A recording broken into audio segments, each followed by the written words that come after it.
கர்த்தருடைய பரிசுத்த நாமத்திற்கு மகிமை உண்டாவதாக. நாம் ஒரு இக்கட்டான ஒரு காலகட்டத்தில் இருக்கின்றோம். நம்மை சுற்றி அநேக ஜனங்கள் நாள்தோறும் செத்துக் கொண்டிருக்கிறார்கள். நிறைய இடங்களிலே மனிதர்களை புதைப்பதற்கு இடமில்லை. டோக்கன் வாங்கி வெயிட் பண்ணிட்டு இருக்கிறாங்க. மிருகங்களை புதைக்கின்ற இடத்துல மனிதர்களை புதைப்பதற்கு கூட இடமில்லாமல் காத்துக் கொண்டிருக்கிறார்கள். தேசம் அழிவை நோக்கி போய்கொண்டிருக்கிறது. எங்கு பார்த்தாலும் மரண ஓலம், எங்கு பார்த்தாலும் மனிதர்கள் நாள்தோறும் மரித்துக் கொண்டிருக்கின்றார்கள். எனக்கு அருமையானவர்கள் கூட, என்னுடைய நண்பர்கள் கூட இந்த கொரோனாவில் பாதிக்கப்பட்டு சிலர் இறந்துட்டாங்க, சிலர் தனிமைப்படுத்தப்பட்டிருக்கிறார்கள். ஒரு வேதனையான காலகட்டத்திலே நாம் கடந்து வந்திருக்கின்றோம். இதை பற்றி ஒரு 5 நிமிடம் பேசிவிட்டு கர்த்தருடைய வார்த்தையை சொல்லிவிட்டு 7 மணிக்கு நாம் இந்த ஜெபத்தை நிறைவு செய்ய போகின்றோம். இன்றைக்கு நாம் வாசிக்க கேட்ட இந்த ஆபகுக், இந்த வார்த்தை எழுதப்பட்டு பல ஆண்டுகள் ஆனது. இன்றைக்கு நடந்த சம்பவத்தை அன்றைக்கே ஆண்டவர் எழுதி வைத்திருக்கின்றார். அது வசனத்தை வாசிக்கலாம். ஆபகுக் 3ஆம் அதிகாரம் 5ஆம் வசனத்தை வாசிக்கலாம். அவருக்கு முன்பாக கொள்ளை நோய் சென்றது. இந்த வசனம் சொல்கிறது, ஆண்டவருக்கு முன்பாக கொள்ளை நோய் சென்றது என்ற வசனத்திலே வாசிக்கின்றோம். கர்த்தருடைய பரிசுத்த நாமத்திற்கு மகிமை உண்டாவதாக. ஆண்டவருக்கு முன்பாக என்ன போகிறது? கொள்ளை நோய் போகின்றது. நான் இதை இப்படி சொல்ல விரும்புகின்றேன். ஆண்டவருக்கு முன்பாக கொரோனா போகின்றது. ஆண்டவர் வருவதற்கு முன்னதாக, அவருக்கு முன்பதாகவே என்ன சென்று கொண்டிருக்கின்றது? கொரோனா. யோவான் ஸ்நானகன் சொன்னார், எனக்கு பின் ஒருவர் வருகின்றார், அவர் என்னிலும் வல்லவராய் இருக்கின்றார். இயேசு கிறிஸ்துவுக்கு முன்பதாக யோவான் ஸ்நானகன் வந்தார். இந்த ஆபகுக்கு சொல்லுகின்றார், அவருக்கு முன்பதாக கொள்ளை நோய் வருகிறது. அப்ப கொள்ளை நோய் வருகிறது என்றால் பின்னாக யார் வருகிறார்? ஆண்டவர் வருகிறார் என்று அர்த்தம். ஒரு பழமொழி சொல்வார்கள் அல்லவா, யானை வரும் முன்னே, யானை வர்றதுக்கு முன்னாடி என்ன கேட்கிறதா? ஓசை கேட்கின்றது.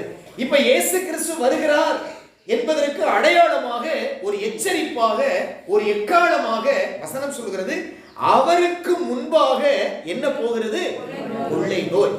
இப்ப இந்த கொள்ளை நோய் வந்திருக்கிறது அப்படின்னா என்ன அர்த்தம்? அடுத்து யார் வரப்போறார்? ஆண்டவர் வரப்போகின்றார். இது நமக்கு எச்சரிப்பு. ஆண்டவர் வரப்போகின்றார். ஆண்டவருடைய வருகை மிக மிக சமீபம். இயேசு சீக்கிரம் வரப்போகிறார் என்பதை ஆண்டவர் உணர்த்தும் விதமாக முன்னாடி எதை அனுப்பிச்சிருக்கிறார்? இந்த கொள்ளை நோயை அனுப்பி வைத்திருக்கின்றார். எதாவது வசனம் சொல்கிறது, அவருக்கு முன்னதாக, அவர் வருவதற்கு முன்னதாக என்ன போய்கொண்டிருக்கிறது? கொள்ளை நோய் போய்கொண்டிருக்கிறது. வசனத்தை மறுபடி வாசிக்கலாம். அவருக்கு முன்னதாக கொள்ளை நோய் சென்றது. அப்ப இந்த கொள்ளை நோய்க்கு பின்பாக யார் வரப்போகிறார்? இயேசு வரப்போகிறார். ஆயத்தமாக இருங்கள், விழிப்பாக இருங்கள் கன்னிகைகளே. இயேசுவினுடைய வருகை மிக மிக சமீபம். இந்த கொள்ளை நோய்க்கு பின்பதாக கர்த்தர் வரப்போகின்றார். எனவே இந்த கொள்ளை நோய், அவருக்கு முன்பதாக கொள்ளை நோய் சென்றது.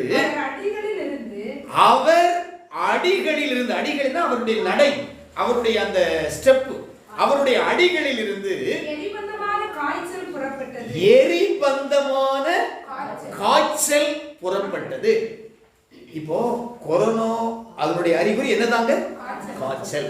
காய்ச்சல் வந்தா என்ன வரப்போகுதுன்னு அர்த்தம்? கொள்ளை நோய். இந்த கொரோனா வந்துருச்சுன்னு சொல்லி அர்த்தம். அது எப்படிப்பட்ட காய்ச்சலா? எரிபந்தமான காய்ச்சல். பாருங்க, இன்றைக்கு நடக்க வேண்டியதை ஆண்டவர் எத்தனையோ ஆண்டுகளுக்கு முன்னதாக எழுதி வைத்திருக்கின்றார். ஆண்டவருடைய பரிசுத்த நாமத்திற்கு மகிமை உண்டாவதாக. அவருடைய அடிகளில் இருந்து, அப்படி என்றால் அவர் நடக்க அடி எடுத்து வைத்து விட்டார் என்ற அர்த்தம். அவர் நடக்க ஆரம்பித்து விட்டார். என்ன புறப்பட்டு விட்டது? காய்ச்சல் புறப்பட்டு விட்டது. எரிபந்தமான காய்ச்சல் புறப்பட்டு விட்டது. கர்த்தருடைய பரிசுத்த நாமத்திற்கு மகிமை உண்டாவதாக. அவர் என்ன செய்து கொண்டிருக்கிறார்? 6ஆம் வசனத்தை வாசிக்கலாம். நல்ல கவனிங்க. அவர் நின்று, இப்ப அவர் செய்து கொண்டிருக்கிறார். இந்த பூமியில ஆண்டவர் நின்று பூமியை அளந்தார். இப்போ ஆண்டவர் என்ன செய்து கொண்டிருக்கிறார்? பூமியை அளந்து கொண்டிருக்கின்றார். ஜனங்களை அளந்து கொண்டிருக்கின்றார். அப்படி என்றால் நிறுத்து பார்த்து கொண்டிருக்கின்றார். யோபு சொல்லுகிறார் அல்லவா, என் உத்தமத்தை நிறுத்து பாரும் ஆண்டவரே. தானியேல் புத்தகத்திலே வாசிக்கின்றோம், ஆண்டவர் நம்மை நிறுத்து பார்க்கின்ற ஆண்டவர். இன்றைக்கு இந்த கொள்ளை நோய் மூலமாக ஆண்டவர் சபையை, ஜனங்களை என்ன செய்து கொண்டிருக்கின்றார்? நிறுத்து பார்த்து கொண்டிருக்கின்றார். எவ்வளவு உத்தமம் இருக்கிறது, எவ்வளவு உண்மை இருக்கிறது, எவ்வளவு பரிசுத்தம் இருக்கிறது, எவ்வளவு நீதி இருக்கிறது என்று கர்த்தர் நின்று என்ன செய்து கொண்டிருக்கின்றார்? பூமியை அளந்து அதை அவர் பார்த்து பூமியை அளந்து பார்க்கின்றார். பூமி என்றால் கர்த்தருடைய ஜனம், ஆண்டவருடைய பிள்ளைகளை அளக்கின்றார். உங்களுடைய ஜெப வாழ்க்கை எப்படி இருக்கிறது, பரிசுத்த ஜீவியம் எப்படி இருக்கிறது என்று அளந்து பார்க்கின்றார். புறஜாதிகள் என்ன செய்கிறார் தெரியுமா? கரையம் பண்ணுகிறார். புறஜாதிகள் இப்பொழுது கரைந்து போய் கொண்டிருக்கிறார்கள். உங்கள் கண்களை ஏறெடுத்து பாருங்கள், டிவி சேனலை திரும்பி பாருங்கள். மக்கள் என்ன செய்து கொண்டிருக்கிறார்கள்? கரைந்து கொண்டிருக்கிறார்கள். ஆயிரக்கணக்கான, லட்சக்கணக்கான மக்கள் என்ன செய்து கொண்டிருக்கிறார்கள்? கரைந்து அழிந்து கொண்டிருக்கிறார்கள். பூர்வ பர்வதங்கள் எல்லாம் எல்லாம் பெருமை, மேட்டிமை எல்லாம் சிதறடிக்கப்பட்டது. என்றும் உள்ள மலைகள், நாம என்றென்றைக்கும் இருப்போங்க, எங்கிட்ட வசதி இருக்கிறது, எல்லாம் தாழ்ந்து போனது. ஆண்டவருடைய நடைகள், நீங்க வீட்டுல போய் இந்த 3ஆம் அதிகாரத்தை நீங்க வீட்டுல படிச்சு பாருங்க. ஆண்டவருடைய நாமத்திற்கு ஸ்தோத்திரம். இது நமக்கு கடைசி எச்சரிப்பின் சத்தம். சபைக்கு இது கடைசி எச்சரிப்பின் சத்தம். சபையே, இயேசு சீக்கிரம் வரப்போகின்றார். அவர் வருவதற்கு முன்னதாகத்தான் இந்த அடையாளங்கள், இந்த காரியங்கள் எல்லாம் நம்முடைய தேசத்திலே, நம்முடைய பட்டணத்திலே நடந்து கொண்டிருக்கின்றது. ஆண்டவர் அளந்து கொண்டிருக்கின்றார், ஆண்டவர் நிறுத்து பார்த்து கொண்டிருக்கின்றார். இப்படி சொல்ல விரும்புகிறேன், ஆண்டவருடைய நியாய தீர்ப்பு ஆரம்பமாகிவிட்டது. ஆண்டவருடைய நியாய தீர்ப்பு தொடங்கிவிட்டது. ஆண்டவருடைய நியாயம் செய்கின்ற காலம் தொடங்கிவிட்டது. எந்த மனுஷனாலும் தடுக்க முடியாது, எந்த மனுஷனாலும் நிப்பாட்ட முடியாது, யாராலும் தடுத்து நிறுத்த முடியாது. வெளிநாட்டிலிருந்து கோடி கோடியை கொன்றாங்க, ஒன்றும் முடியாது. இந்த மக்களுக்கு சுவாசிக்க ஆக்சிஜன் இல்லாமல் திணறிக் கொண்டிருக்கிறாங்க, சுவாசிக்க முடியல. அவர்களுக்கு அந்த பிராண வாயு கிடைக்கவில்லை. ஆண்டவருடைய நாமத்திற்கு மகிமை உண்டாவதாக. இதெல்லாம் அடையாளங்கள். ஆண்டவர் சொல்லி வைத்திருக்கின்றார், நான் காற்றை என்ன செய்வேன்? பிடித்திருப்பேன், சுவாசிக்க முடியாது என்று வேதத்தில் சொல்லப்பட்டிருக்கிறது. இவையெல்லாம் நடந்து கொண்டிருக்கிறது.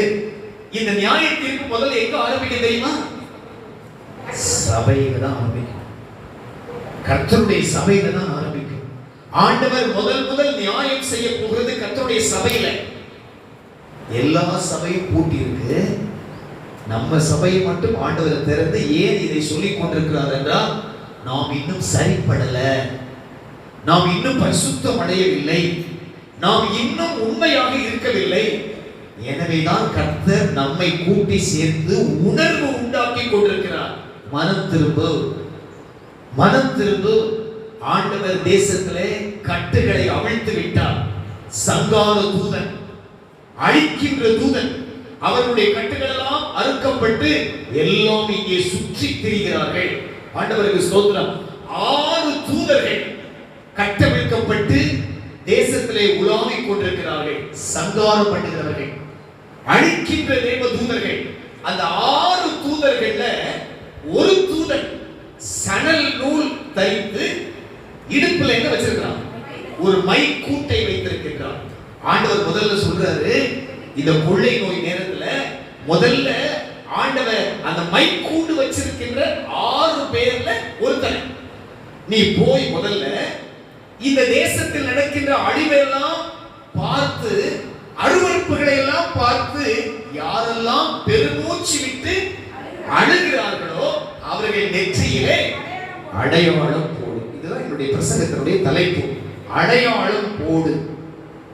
ஆண்டவர் சொல்கிறார், அதுல 6 பேர்ல ஒருத்தர் சொல்றார், ஜெபிக்கிறவர்களுடைய நெற்றியில என்ன போடு? அடையாளம் போடு என்று சொல்றார். இப்போ ஜெபிக்கின்றவர்களுடைய நெற்றியில அடையாளம் போட்டாச்சு, போட்டு முடிஞ்சிருச்சு. உங்க நெற்றியில் அடையாளம் இருந்தால் தப்பித்துக் கொள்வீர்கள். நெற்றியில் அடையாளம் இருந்தால் மீட்கப்படுவீர்கள். அடையாளம் இருந்தால் காப்பாற்றப்படுவீர்கள். அடையாளம் இருந்தால் பாதுகாப்பு உண்டு. அடையாளம் இல்லை என்றால் அடுத்த 5 தூதனை ஆண்டவர் அவிழ்த்து விட்டுட்டார்.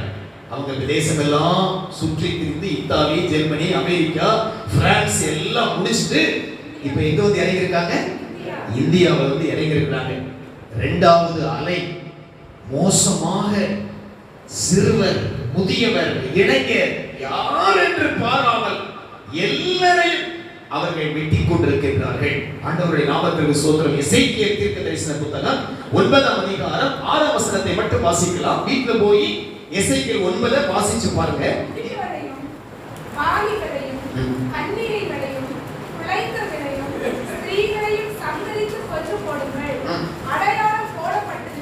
அடையாளம் போடப்பட்டிருக்கின்ற ஒருவரையும் கிட்டாதீர்கள். போதும். வாசிங்க. என் பரிசுத்த ஸ்தலத்திலே அங்க துவக்குங்க. ஆண்டவர் எங்க துவக்க போகிறார்? பரிசுத்த ஸ்தலத்துல. உங்களுக்கு தெரியுமா, கடந்த நாட்களிலே பக்தி உள்ள பரிசுத்தவான்களை கர்த்தர் தம்முடைய ராஜ்யத்தில் எடுத்துக்கொண்டார். ஆண்டவருக்கு பிரியமான தம்முடைய தாசர்களை இந்த உபத்திரவத்திற்கு முன்னதாகவே தேவ ராஜ்யத்திலே சேர்த்துக் கொண்டார். உங்களுக்கு அடையாளம் இருக்கிறதா? அதான் என்னுடைய கேள்வி. ஆண்டவருடைய அடையாளம் உங்கள் மேல் இருக்கிறதா? சொல்றாங்க, கொரோனாவுக்கு தப்ப வேண்டும் என்றால் எல்லாரும் என்ன செய்ய வேண்டுமா? தடுப்பூசி போட வேண்டும். எத்தனை டோஸ் போடணும்? 2 டோஸ் போடணும். அதை போட்டால் என்ன செஞ்சுவீங்க? தப்பிச்சிருவீங்க என்று சொல்லுகிறார்கள். வீட்டிலே இருங்க, வெளியில வராதீங்க, பாதுகாப்பா இருங்க, மாஸ்க் போடுங்க, நல்லது. ஆண்டவருக்கு ஸ்தோத்திரம். ஆண்டவர் ஒரு அடையாளம் சொல்லுகிறார். ஆண்டவருடைய அடையாளம் உங்கள் மேல் இருக்க வேண்டும். ஆண்டவருடைய அடையாளம் என் மேல் உங்கள் மேல் இருந்தால் நீங்கள் பாதுகாக்கப்படுவீர்கள். ஆண்டவர் உங்களை காப்பாற்றுவார். ஆண்டவர் உங்களை வழி நடத்துவார். ஆண்டவருடைய அடையாளம் எனக்கு வேண்டும். இதை ஆண்டவரை கேட்கணும். ஆண்டவரே, உம்முடைய அடையாளத்தை என் மேல போடும் ஆண்டவரே. ஆண்டவருடைய அடையாளம் ஆண்டவருடைய பிள்ளைகளுக்கு தேவை. இதை நான் போட முடியாது, யாரும் போட முடியாது, ஆண்டவர் தான் போட முடியும். ஆண்டவருடைய அடையாளம் வாசிக்கலாம். தானியேல் 4ஆம் அதிகாரம் 2, 3. தானியேல் தீர்க்கதரிசன புத்தகம் 4ஆம் அதிகாரம் 2ஆம் வசனம் 3ஆம் வசனம். உன்னதமான தேவன் என்னிடத்தில் செய்த அடையாளங்களையும் உன்னதமான தேவன் என்னிடத்தில் செய்த அடையாளங்களையும் பிரசித்தப்படுத்துவதே நன்மையாய் கண்டது. அவருடைய அடையாளங்கள் எவ்வளவு மகத்துவம், அவருடைய அற்புதங்கள் எவ்வளவு வல்லமையாய். நேபுகாத்நேச்சார் ராஜா சொல்றாரு, அவருடைய அடையாளம் இருக்கிறதே அது அற்புதம், அது மகிமை, அது கிருபை. தேவ பிள்ளையே, இந்த கால வேளையில ஆண்டவருடைய அடையாளம் உனக்கு தேவை. ஆண்டவருடைய அடையாளத்தை கண்டிப்பாக நீ வாங்கிக் கொள்ள வேண்டும். வீட்டுல போய் அடுத்த ஜெபம் வருகிற வரைக்கும் ஆண்டவருக்கு மன்றாடுங்கள். என் மேல அடையாளம் போடும் ஆண்டவரே, என் பிள்ளைகளின் மேல அடையாளம் போடும் ஆண்டவரே, என் குடும்பத்தின் மேல் அடையாளம் போடும், எங்கள் சபையின் மேல் என்ன போடும்? அடையாளம் போடும். பைபிள்ல ஆண்டவரே முதல் ஒரு மனுஷனுக்கு அடையாளம் போட்டார். யாரு சொல்லுவாங்க? காயினுக்கு ஆண்டவர் முதல் என்ன போட்டார்? அடையாளம். ஆதியாகமம் 4ஆம் அதிகாரம் 15ஆம் வசனம் சொல்லுகிறது. ஆதியாகமம் 4:15. அப்பொழுது கர்த்தர் அவனை நோக்கி, காயினை கொல்லுகிற எவன் மேலும் 7 பழி சுமரும் என்று சொல்லி, காயினை கண்டுபிடிக்கிறவன் எவனும் அவனை கொன்று போடாதபடிக்கு அவனை கொன்று போடாதபடிக்கு கர்த்தர் அவன் மேல் ஒரு அடையாளத்தை போட்டார். கர்த்தர் காயின் மேல் என்ன போட்டார்? அடையாளம் போட்டார். நீங்க ஆண்டவர்கிட்ட கெஞ்ச வேண்டும். என்ன கெஞ்ச வேண்டும் தெரியுமா? என் மேல அடையாளம் போடும் ஆண்டவரே. ஆண்டவருடைய அடையாளம் நமக்கு தேவை. என்ன அடையாளம்? 3 விதமான அடையாளம். 3 அடையாளங்களும் தேவ பிள்ளைகளுக்கு தேவை. இந்த 3 அடையாளம் இருந்தால் கொரோனாவுக்கு பாதுகாக்கப்படுவோம். அப்படியே கொரோனா வந்தாலும் நித்திய ராஜ்யத்தை சுதந்திரிப்போம். உடலில் சொல்வோம், இந்த அடையாளம் இருந்தால் தப்புவிக்கப்படுவோம். அப்படி வந்தால் தேவ ராஜ்யத்திற்கு சமாதானமா என்ன செய்வோம்? அங்கே போய் இளைப்பாற கடந்து செல்வோம். அந்த 3 அடையாளங்களும் தேவ பிள்ளைகளுக்கு தேவை. நீங்க ஆண்டவரை கேட்க வேண்டும். முதல் அடையாளம் என்ன? வாசிக்கலாம். வெளிப்படுத்தல் விசேஷம் 14ஆம் அதிகாரம் முதல் வசனம். வெளிப்படுத்தல் 14 முதல் வசனம். இதோ சீயோன் மலையின் மேல் ஆட்டுக்குட்டியானவரையும் அவருடைய கூட அவருடைய பிதாவின் நாமம் தங்கள் நெற்றிகளில் எழுதப்பட்டிருந்த 144,000 பேர். முதல் அடையாளம் நம்முடைய நெற்றியில போடப்பட வேண்டும். அந்த அடையாளம் என்ன அடையாளம் என்றால் பிதாவின் நாமம். நம்முடைய நெற்றியில ஆண்டவருடைய நாமம் இருக்கணும், வேற நாமம் அல்ல. எந்த நாமம் இருக்க வேண்டும்? ஆண்டவருடைய நாமம். நாமம் என்றால் பெயர். நம்முடைய நெற்றியில ஆண்டவருடைய பெயர் இருக்க வேண்டும். உங்க நெற்றியில இருக்குதா?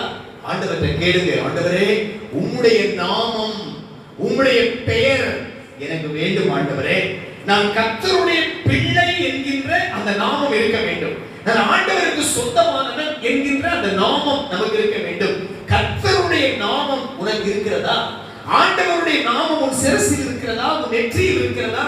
இந்த இக்கட்டான நேரத்துல கர்த்தருடைய ஜனமே, தப்புவிக்கப்படுவதற்கு முதல் வழி ஆண்டவருடைய நாமம் அடையாளமாக உனக்கு இருக்க வேண்டும்.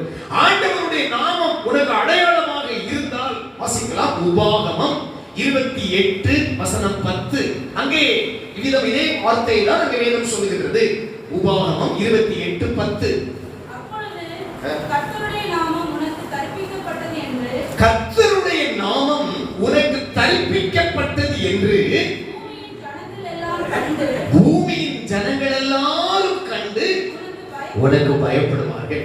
ஆண்டவருடைய நாமம் உனக்கு தரிப்பிக்கப்பட வேண்டும். கேளுங்க, உம்முடைய நாமத்தை எனக்கு சூட்டும் ஆண்டவரே, உம்முடைய நாமத்தை எனக்கு அடையாளமாக தாரும் ஆண்டவரே. நம்ம எல்லாருக்கும் தெரியும் அல்லவா, என் நாமம் தரிக்கப்பட்ட என் ஜனங்கள் தங்களை தாழ்த்தி ஜெபம் பண்ணி, யாரு தெரியுமா?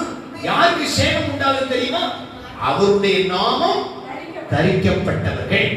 தேவ பிள்ளையே, சுருக்கமாக சொல்லி முடிக்க விரும்புகிறேன். ஆண்டவருடைய நாமத்தை அடையாளமாக வாங்கிக்கொள். அந்த ஆண்டவருடைய நாமம் உனக்கு அடையாளமாக இருக்க வேண்டும். நீ வெளியில போகும் பொழுது, உள்ளே வரும்போது, வீட்டில் இருக்கும்போது அவருடைய நாமம் உனக்கு அடையாளமாக இருந்தால் நீ பாதுகாக்கப்படுவாய். பேதுரு ஆண்டவருடைய நாமம் தரிக்கப்பட்டவன். அவரை பார்க்கிறவங்க சொன்னாங்க, நீயும் அவர்களில் ஒருவன் தானே, உன் பேச்சு அவரை போல் இருக்கிறதே, உன்னை அவரை போல் இருக்கின்றாயே.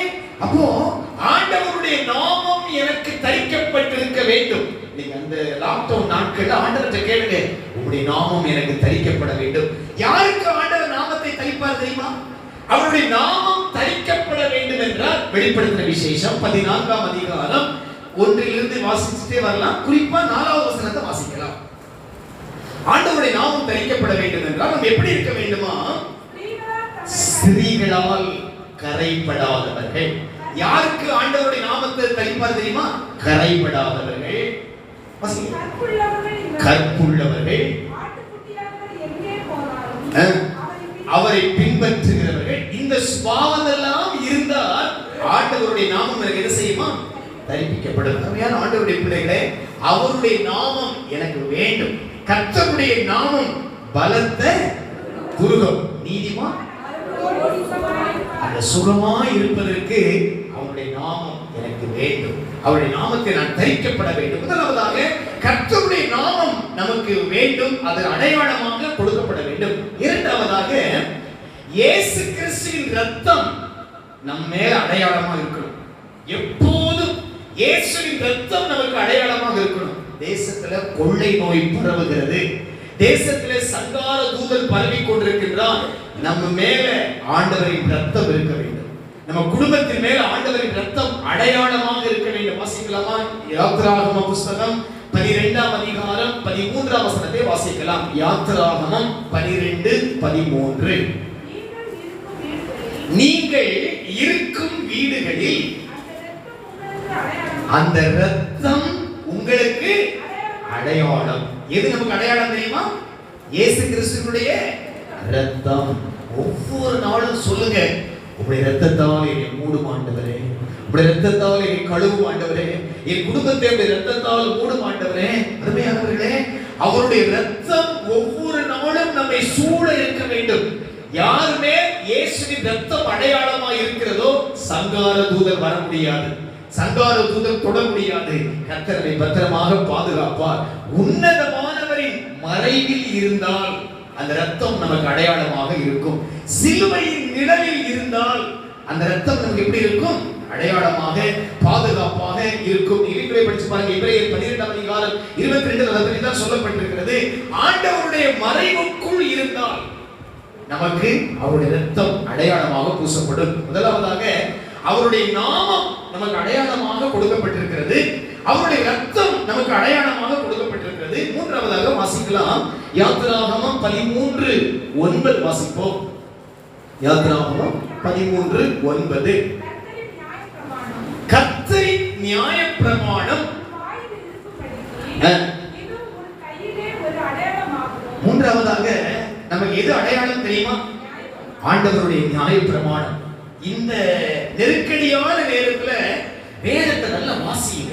வேதத்தை வாசிக்க வாசிக்க வாசிக்க அதுதான் நமக்கு அடையாளம், அதுதான் நமக்கு பலன், அதுதான் நமக்கு போஷாக்கு. நற்செய்தி எலும்புகளை புஷ்டி உள்ளதா. இதுதான் கபசுர குடிநீர். எது? இந்த வேதம். வேதத்தை வாசித்து பாருங்க, வேதத்தை நேசிங்க. ஒவ்வொரு நாளும் வேதத்தை தியானிக்க தியானிக்க தியானிக்க அது நமக்கு அடையாளமாக மாறும். அருமையானவர்களே, இந்த வேதம் என்கின்ற அந்த பிரமாணம், அந்த வாக்குத்தத்தம், அந்த வசனம் நமக்கு அடையாளமாக இருந்தால் இக்கட்டுக்கு தப்புவோம், நெருக்கத்துக்கு தப்புவோம். உபாகமம் 6ஆம் அதிகாரம் 6, 7, 8 கொஞ்சம் வேகமாக வாசிக்கலாம். உபாகமம் 6ஆம் அதிகாரம் 6, 7, 8. அவருடைய பிரமாணங்கள் நமக்கு அடையாளங்களாக இருக்கின்றன.